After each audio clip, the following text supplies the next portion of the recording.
Good afternoon, all. My name's Lorraine Copes, and I want to welcome you today to our session. I'm the founder of a social enterprise called Be Inclusive Hospitality. We have a mission to accelerate race equality within the hospitality sector. And today, I'm bringing together two of my worlds, as for the past 20 years, I've worked within procurement within the hospitality sector.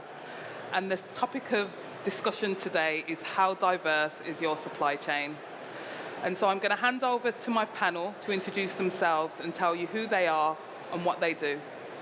Start with you, Daniel. Hi there, my name is Daniel. I've set up a company called Value Africa, and we exclusively import, distribute, market and sell spirits from across the continent. So we have a range of different products. We have an ogogoro, which is based out of Nigeria, some palm spirits from Ghana, and some fantastic products from around the rest of Africa. Indy.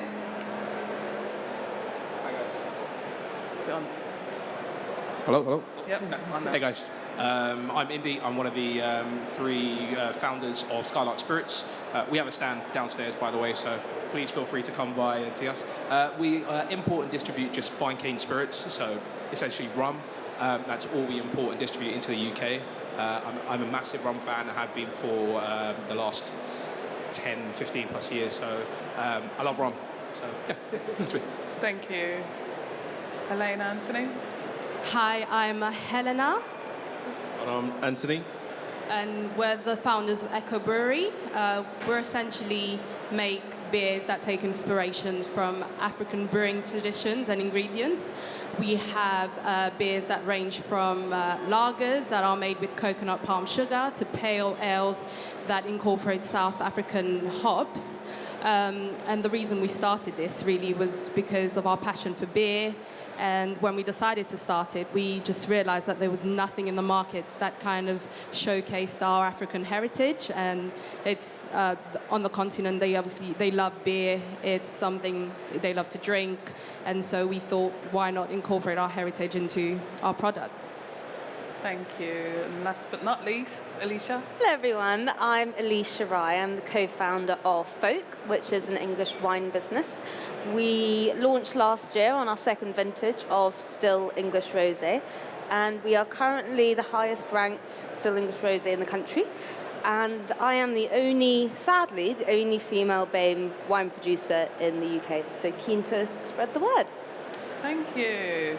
And so we'll jump right in. So you're in the sector. How long have you been in the sector, and what have your experiences been to date? Elisha, can we start with you? Yeah, sure. I've been in the sector for around 2 years. I was a lawyer before, and thank God I have now changed to wine. My experiences to date, they've not been great, to be honest. Wine is notoriously elitist. It is very male-dominated. It is very Caucasian. So when I walk into the room, it's very noticeable that I'm generally the only woman in the room, and I'm generally the only person of colour in the room as well. So people outwardly haven't said anything to me. I've not been made to feel uncomfortable directly, but the main feedback that I always get is people assume that I work in sales or PR or marketing. No one actually quite believes me when I say I'm the co-founder of this business. And it always makes me think, why do they think that? And it's probably because to do with the colour of my skin and my gender. So, I've had that. I've had going to different events where people haven't taken me seriously. And again, it makes you think, is it because of my race? Is it because I'm a woman? Basically, I've not felt accepted in the wine world. Okay. Yeah. Okay, that's disappointing to hear. How about yourselves, Echo? So in terms of how long we've been in the sector, we started the company in 2018, but we released our first product in 2019.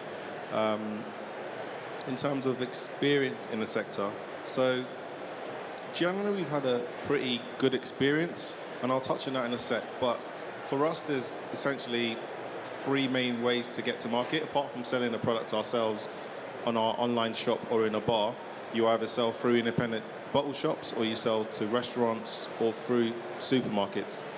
We had a lot of trouble getting into independent bottle shops to start with, and not going to go into why I think that happened because I'll be making a lot of assumptions. in terms of restaurants, we gave our beers to restaurants. They generally tend to like it, and most of the restaurants that took the beer and tried it actually took the beer on and put it onto their menu. So, again, going back to the bottle shops, not sure why that happened. But in general, we've had a good experience, minus the initial problems we had getting into bottle shops. And we're seeing more traction in terms of getting into bottle shops now. So we're having better exposure, and more bottle shops are taking the product. Can I ask what sort of reasons were given in terms of the doors being closed at that point early into your journey? So the conversation will typically go, we'll leave some beer at a bottle shop and say, please try it and get back to us. And it'd usually say, no, we don't have space on the shelf, or we don't take on new products from breweries that we don't know, or we only sell beers of our friends. Okay. Not real Varied. reasons to turn us down. So Yeah. it definitely wasn't the liquid, because there were times when they said the liquid, the beer itself was actually very good. They enjoyed it, but then they still wouldn't take the product on. Right. So, okay, interesting. And in contrast, how has your experience differed, Indy? So I've been in the rum world for 10 plus years now. And that's probably the global rum world. I've traveled a lot to a variety of different rum festivals, judge competitions, and just spent a lot of time in and around the rum community. And I have to say, it's an incredibly inclusive community, actually. The UK, especially when you get involved in the rum world, you actually find people are just happy there's more people drinking rum. And they're happy that if someone wants to help elevate the rum category to where it should be, that actually they're happy to talk to you and they're happy to speak to you. And I think that translates very well to actually hospitality. When I go out and I speak to a bar, someone at a restaurant, my first point of contact is always that the bartender or the server or the waiter or the waitress, whoever it may be. And actually, that person in general in the UK is generally quite diverse. And especially in London, which is where I'm based, you go to these bars, restaurants, and that first person you speak to, that bartender who kind of gives you that drink and gives you that little bit of passion and explanation about what you're drinking and why you're drinking it, they're actually quite diverse. They are a person of colour, they are female, and I think that is a great testament to the London, especially, hospitality scene. Whether that translates to further up from that first point of contact is something I'd like to talk to you about later on. But yeah, firstly, that initial, I think it's fantastic. Super. Thank you. Anything to add at all, Daniel? No, I'd kind of echo what's been said. I think I'm at a much earlier stage, and we've been doing a lot of work with bars and getting them to kind of understand our products, and actually having a great reception. So people are really interested, intrigued by our products. They're new, they're different, they're fantastically branded, and they're really interested. I think no one from HMRC is here, but we've had a lot of challenges with that and kind of getting product in here. But whether that translates into it being listed or actual sales is for us to kind of see. So I think, it's been warmly received by the bartending community and the general public. Whether we can kind of get it onto shelves is our kind of next challenge. Super. Okay, so thank you for that. I think it's fair to say there's been a mixed bag of experiences for sure, dependent on which worlds that you kind of operate within. And so who do you think, I say who as in person or organisations, who do you think are important gatekeepers that can help to accelerate change? And I ask this question because, as I said, I've worked in procurement for 20 years. I've worked for a variety of brands, from fine dining to casual dining. And I would say that around less than 2% of the founders of the businesses that I've worked with have been from Black or Asian or other ethnic minority founders, and those that exist, I usually brought them in. And so who are these gatekeepers, and what really needs to change in the sector to accelerate change? Start with you, Daniel.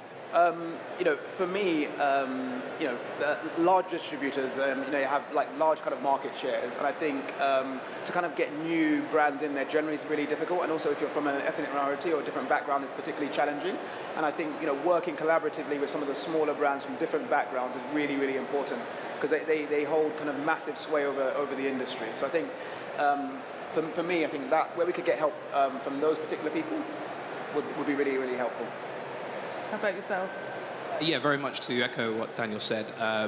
It's kind of that second, third level away from the bartenders or the servers where people have been in that industry for some years now. Those are the kind of the gatekeepers who are going to help with getting your products into distributors, into wholesalers. It's going to be that level, so you need to be able to speak to them. And that kind of level, the second, the third, the fourth layer, where you get to key decision makers, there isn't really a lot of diversity there. Really? And I think part of that is actually due to, or from my background being South Asian and East African, I grew up in a place where my dad quite regularly told me, Indy, put the football down and pick up the books.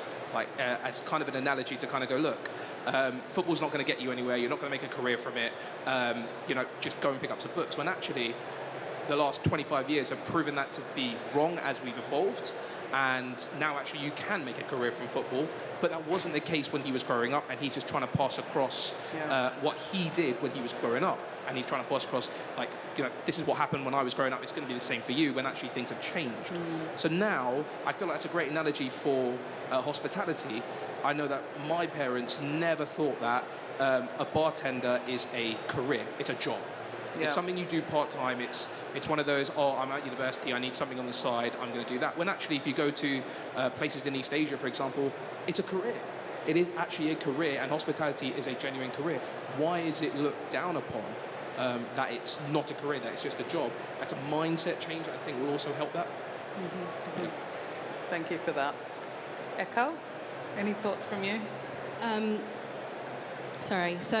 think in terms of the barriers and the gatekeepers, definitely the ones who have the purchasing power to bring those products out to the customers, they are definitely the ones who are, keeping those gates closed. On the one hand as well, I do believe that, every person in that chain needs to work together in order to accelerate this quest we have for change and diversity, because there's no point us looking to one set of people or one group of people to make that change if everybody else doesn't want to. Sure. But what we have realized is that the customer does want that. We've been doing, ever since everything's opened up, we've been doing a couple of shows and a couple of other festivals, and speaking to the customers, they do say to us, wow, you work in an industry that is predominantly male and predominantly white as well. So seeing me, a black woman in the beer industry, and my husband who's a black male, again, they're like, wow, we didn't even, some people would say to us, we didn't even know black people like beer that much. Yeah. And but they do want to find out what it is that we're about. And so if the customer wants it, then it needs to, I guess, filter up. Sure. But those in charge do need to lead the way on that. I think they need to lead by example. Yeah. So definitely the people at the top need to start listening to the people in the chains, the bar managers, the customers, and start thinking, okay, how do we make that change happen? But we do need to work together on that. Sure. Thank you. Elisha? Nothing to add, yeah? It's absolutely, every step of the chain needs to be involved and on the same page. You can't just put it on the buyers and the distributors. If you don't have founders who are diverse, and if you don't actually showcase that diversity, like there are so many wine producers out there who, they sort of roll out women on International Women's Day, and they roll out someone who might be homosexual in Pride Month, but actually, I really think each entity needs to be held to account. So the only way the city changed, or really is still changing, is because they were held to account and they had to publish statistics and they had to show how they're breaking the glass ceiling. I don't think there's anything in hospitality which actually asks, whether voluntary or compulsory, to show in your supply chain how many people are of colour, how many women are you using, how are you fostering this within your own environment as well. Because I think just looking at restaurants, everyone's become obsessed with locally sourced products, and that's amazing. It's really, really encouraging. But think about if people actually had that much enthusiasm for, we also support all of these other businesses that are startups, that have female founders, that have people of colour behind them. Because exactly like we were saying, the customers want it, the customers are interested in it, but sadly, unless you're in a chair room with the chairman, actually showing them the data and statistics of these how many of your customers who want that, these are how many of your customers are female, people of colour, are diverse. They don't listen. So I think sadly you kind of have to go back to the boardroom, sit them down, and it will start to happen. Yeah. And, you know, I agree with you. I think one of the reasons why I founded this business is because there was nothing that existed in hospitality. You know, hospitality often celebrates its diversity, but it doesn't acknowledge that it's the Guinness effect. So, you know, all the black and brown people tend to be in the lower paid, more junior roles, and don't seem to rise to the top. And similarly, I think from a process perspective around sourcing, only really the nationals or the multiples are quite strict in terms of even having a sustainability policy and even looking at the people element within that. The large majority of restaurants and hospitality businesses in the UK tend to be small to medium. And so, and that's where there's that real gap. And I guess the question for you is, we're at Imbibe today and it's an exhibition. How important do you see something as Imbibe or other exhibitions within the sector? How important do you see it to your businesses moving forward? Yeah, why not? Yeah. So, as I mentioned, sorry, I do have a stand downstairs, so please come down to it. It's amazing. Imbibe is incredibly important. What it does, it breaks a lot of the barriers to entry that we might have when it comes to reaching out to those key buyers, to those gatekeepers, as you mentioned earlier. An event like this, the organisers are fantastic, and they reach out specifically to buyers, gatekeepers, head bartenders, whoever it might be, who are people that they reach out to them specifically to bring them to this event to go, look, we've got a variety of different spirits, wines, alcohol in general. And I think this is the type of place where I don't need to now stress about, where is the buyer for this or the buyer for that.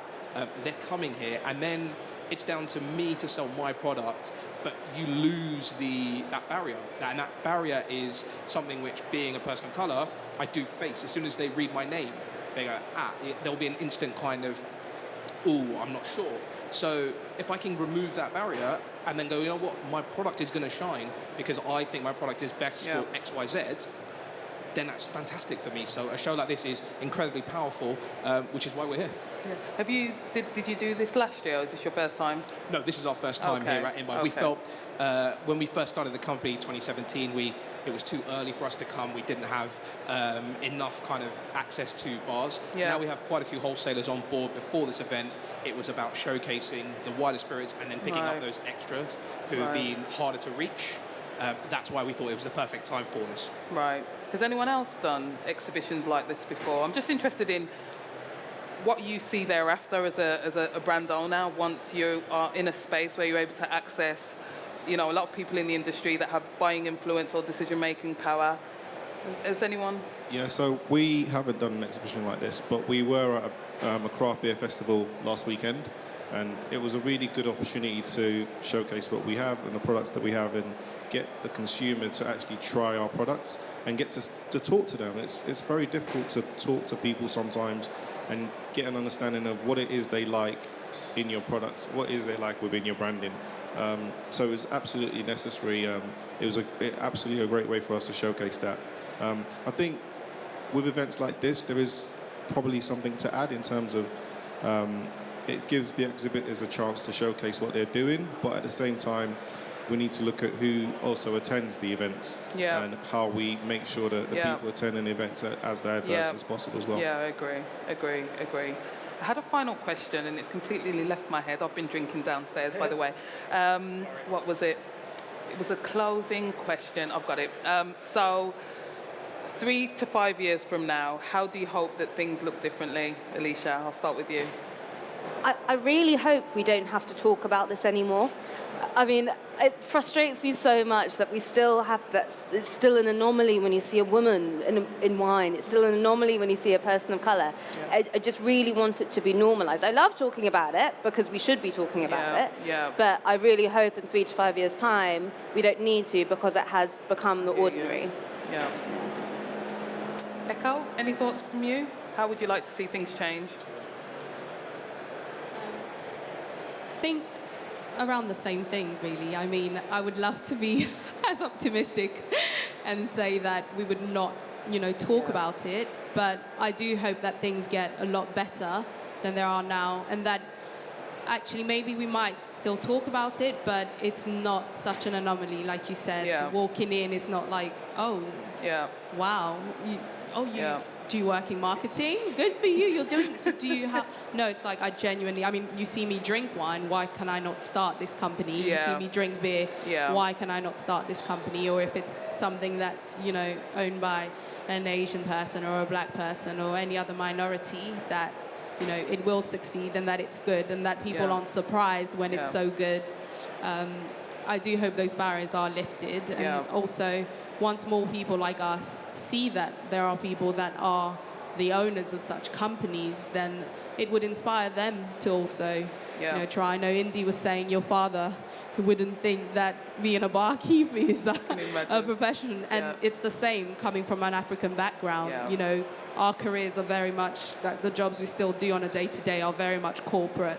They're not in the hospitality sector because our parents were like, go read your books, go get a degree.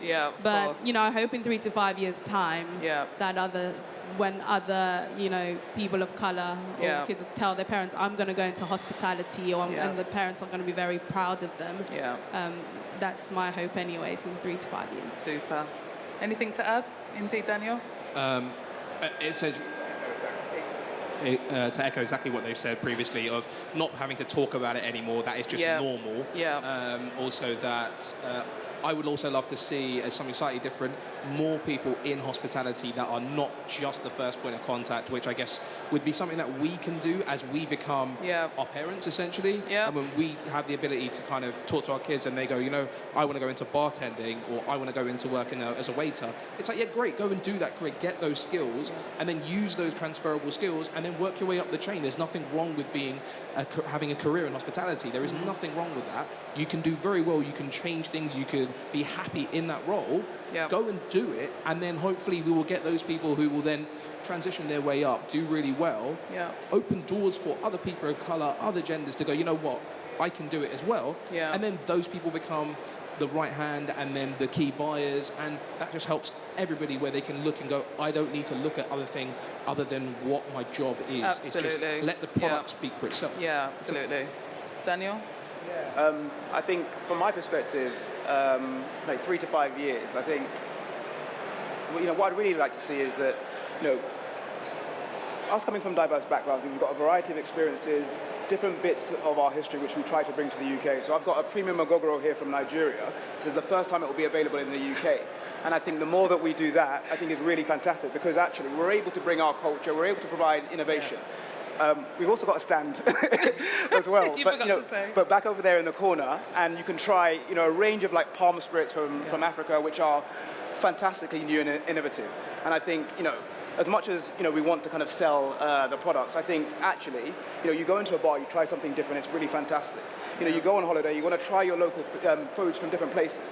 So this is us trying to basically bring kind of culture and heritage back into the UK for people to try. So for me, I think diversity is absolutely fantastic. It gives people kind of different opportunities, but also it gives consumers taste, choice, and different things like that. So Imbibe is massively important for us to kind of get visibility. The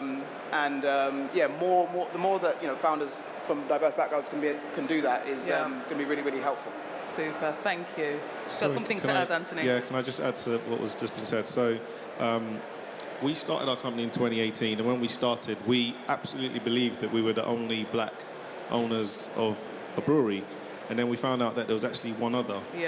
But what was more shocking was that we later found out there was over 2,000 breweries in the UK, and there are only 2 black owners.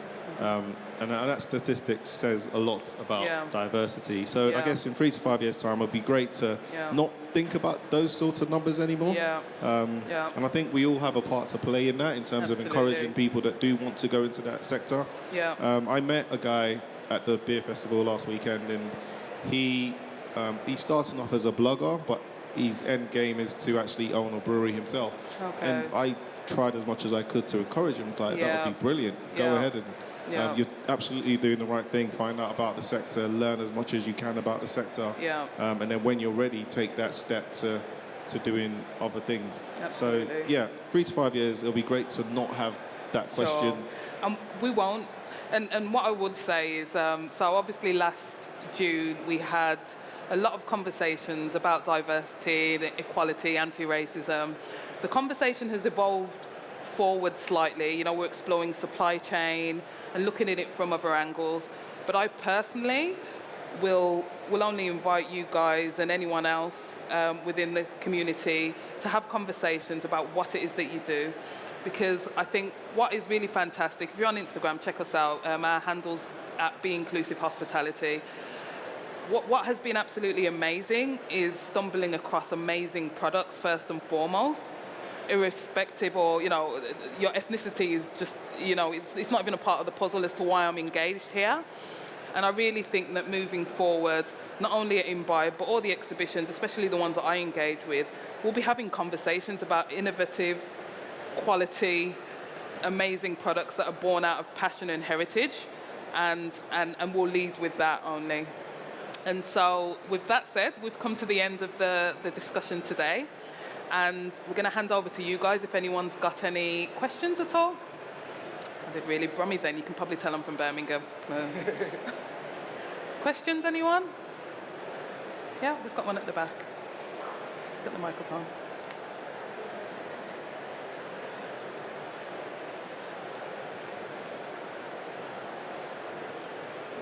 I didn't realise I'd have a microphone. I don't know if it's really a question or not, and I missed the first 10 minutes, so I apologise if you did talk about it already. But I came in when you talked a lot about within the industry, like getting the buyers and people within the businesses to buy into more diverse suppliers and products. But then with the story, and I don't know all your names, but the brewery owner story about the person to go and set up, I feel like there's also like marketing the people behind the business too, to like consumers, and that's hard when you have a product and you're not always showing the person behind it. So I wonder, actually maybe it is a question, I wonder how you guys are individually approaching being the face of your brand behind the branding and product marketing as well. It's a good question. Elisha, do you want to start? Or Yeah, any thoughts? I do it all the time, because when I first started thinking about launching a wine business, I couldn't see a single woman and I couldn't see a single person of colour, and that really put me off, because I thought, well, there's no one else that looks like me, so I mean, if there's no one else that looks like me, maybe it's not something that I should do. Maybe it's not something that I'll be welcomed into. So I try and do as many of these panels, do as many posts, and I hate the fact that it has to be about me, because it shouldn't. It should be about the wine. But actually our followers and our customers really engage in that, and they really love seeing the face behind the brand. And it's thankfully been quite inspiring for some other women, and they've thought, okay, maybe I want to start my own brand, maybe I want to do this. And it's only if you are the person that they see, and if you are being that change, then hopefully, exactly like you say, you're taking on that responsibility to change the industry. So I say go for it. Even if you hate the camera, even if you hate talking to the camera, honestly, on stories it disappears in 12 hours, 24 hours, people are going to forget about it. It's fine. Echo? I completely agree. I think for us as Echo Brewery, and that's our handle as well, at Echo Brewery. But definitely, I mean, the reason we started was because of our heritage, and even though we're both African, we also have come from different African countries, so we really had to mesh the two together. So if you do go on our socials, you'll see loads of pictures and, you know, information about us and why we started the journey, or even why a particular beer is the way it is, or why we brewed it with the particular ingredients that we did. And yes, I do wish that we didn't have to talk about it so much, and even being husband and wife, you know, people want to find out about that, because we do look at some of our counterparts who are, you know, white-owned, and you don't see any of their faces out there at all. They don't have to do that. But for us, we've realized that actually we do. I think any posts with our faces on there gets like ridiculous amounts of likes in comparison to even some of the beers, even though they still get quite a lot of interaction. But yeah, definitely, I would say marketing yourself is, as a new company, I don't know if it's because we are, I don't know, BAME, but I do think it does definitely make a difference because people want to find out who you are and the story behind why you started this. And so we try to give as much information as possible without going into too much detail. I'll just add to what Helena said. So when you interact with customers, they do ask about your story. So I think it is important to put your story out there and show yourself and make sure that they understand your story and understand who you are, because yeah, it's important to the customers. Thanks. For me, it's actually very different. I feel like, and it's a little bit naive, I don't put myself as like, I'm not important. My brands are important. The distilleries, the bottlers, the people actually behind my brands are the important people, and I try to highlight them. And it's something which the PR company I've started to work with over the last 6 months have told me, Indy, you're an idiot. Like, what are you doing? You're the face of the company. You need to spend a bit more time. So you're absolutely correct, but I'm all about education. I just want to kind of educate people around the category. Go, look, this is what happened. Understand about the past, understand about the present, see what's happening in the future, look at the innovation forward. But sure, it gets to stages where my name does hold me back at times on emails and bits, but when you're in person, that kind of disappears. Somebody is more likely to be prejudiced over an email because they can be that behind an email, but in person, that kind of falls away a little bit, I find. But for me in general, being the face of the company isn't something I try and actively go out and promote and go, hey, look, I'm a person of colour. Because I'm not important, my brands are important. Worry about what the fluid is, worry about the products that I have, and enjoy that. Yeah, something actually I've really struggled with because I'm at a much earlier stage of my business. So, you know, we're kind of just going to market now, and I kind of echo your thoughts. For me, it's really, really about the products. I mean, I'm holding one in my hand. It's a premium Ogogoro. But for me, it's really, really about the products. And I think our products have a fantastic story, fantastic heritage, and we feel like it's something really, really new to the market. So I'm struggling with that at the moment, and I think we'll see kind of how it develops. I do recognise the importance of it, but for me, it's really, really about our brands and the process which goes into creating our brands, like fantastic stories. That's why I try to really focus. And I think really importantly, there's no right or wrong. It's whatever's authentically feels right for you, right? And that's the wonderful thing about business, you know. So, any more questions? Anybody? No? No? You've got a question, yeah?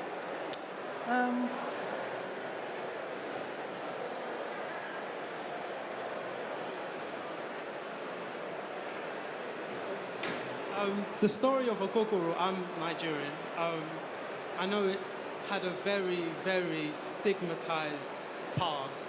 Bringing this product to the UK market, how much of that past do you bring along as part of the new narrative, or do you say we start afresh from here? I think from my perspective, it's really about, everything's about authenticity. So talking about the past, talking about how it's produced, you know, it's really, really difficult to get it to market. You know, Nigeria is a very, very tough trading market, as Africa is in kind of generally. So, you know, we don't shy away from talking about the challenges of producing it, distilling it, its historical past. I think, you know, similar things with like rum, I think we can't shy away from like challenging parts of history. So I think it's about embracing that and actually, you know, what does it mean today? What are we trying to do today? And for me, you know, with the products which we're working with, it's really about trying to bring the world together and making it more inclusive. And I think to do that, you can't shy away from difficult questions and difficult history. So absolutely, we bring all of that in the journey. Yeah, I'm happy to talk more about it later. Hello? Sorry, just to add to that, I think also one thing we do have a responsibility for is education, as mentioned earlier, and bringing in spirits that actually represent something, or bringing in products that represent something. And obviously, you're bringing in something from your heritage and bringing in, trying to represent the continent of Africa, which is amazing. We try and do the same thing, and one of the last, actually the final product we've just brought into the country is a product from Haiti, which is the poorest country in the Western world, which slowly is starting to get a little bit of Western coverage, really, about how poor it is. But it's about bringing in products as well which have something around them, and that product that we bring in, 100% of the profits go back to helping Haiti. So it's something that I bring in which gives great fluid and also has something which means I can sleep at night. And I find that's also very important. So the history of the product and what you do is incredibly important. And being people of color, being people of different genders, it needs to be something that we pay special attention to. Brilliant. Thank you. Any more for any more? No? Thank you all for joining us. And thank you for my wonderful panel as well. This is the first of many, by the way. Thank you. Selfies, don't leave.